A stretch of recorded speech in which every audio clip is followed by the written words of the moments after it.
Le Point Bourse vous est présenté par Bourse Direct.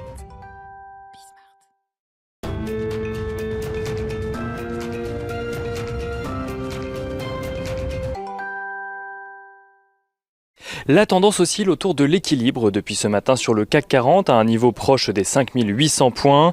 Les investisseurs qui sont pris en étau entre l'accalmie des rendements obligataires d'un côté et les risques de bulles qui reviennent sur le devant de la scène de l'autre. Le président de la Commission chinoise de régulation bancaire et de l'assurance a en effet déclaré être très préoccupé par les risques de bulles sur plusieurs marchés actions internationaux et notamment sur les marchés américains et européens. Selon lui, les marchés sont soutenus par des politiques monétaires très accommodantes et affichent des progressions qui divergent de l'économie réelle.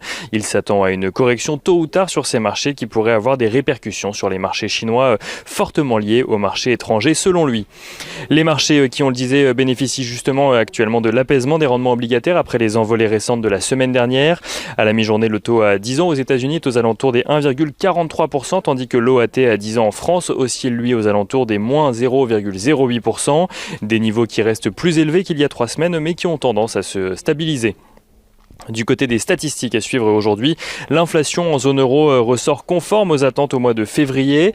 Elle reste stable à 0,9% en rythme annuel. Et on regarde à présent ce qui se passe du côté des valeurs à la Bourse de Paris. Et on commence avec Danone. Danone qui cède finalement en partie aux pressions exercées par les fonds activistes actionnaires du groupe qui demandaient un changement de direction. Le groupe annonce scinder le poste de PDG en deux. Emmanuel Faber, l'actuel PDG, conservera la présidence du conseil tandis qu'un directeur général viendra le secondé, un poste dont le recrutement est lancé dès à présent. Le board du groupe réuni hier a par ailleurs renouvelé son soutien aux dirigeants actuels et à son projet de réorganisation Local First visé également par les fonds Bluebell Capital et Artisan Partners.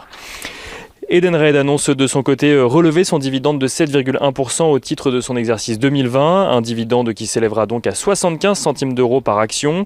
Edenred qui a constaté également des résultats en phase avec ses attentes donc pour l'année 2020 et qui vise pour 2021 une croissance d'au moins 6% de son excédent brut d'exploitation.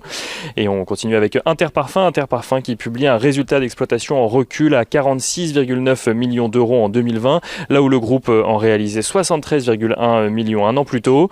Le groupe affiche cependant son optimisme pour 2021, même si le confie manquait de visibilité pour le moment.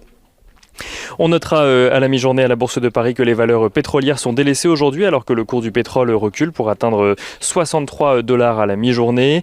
Les valeurs liées au tourisme comme Airbus, Air France ou encore Europcar sont elles aussi dans le rouge alors que la Commission européenne a annoncé plancher sur un projet de passeport vert. Il s'agirait d'un passeport numérique qui certifierait une vaccination ou un test négatif au coronavirus qui permettrait de voyager plus librement. Et on finit ce point à la mi-journée avec un petit tour du côté de l'or pour voir que l'or redescend aux alentours des 1720 $ à la mi-journée, tandis que sur le marché d'échange, l'euro-dollar, lui, est à un niveau aux alentours de 1,20 $ pour 1 euro.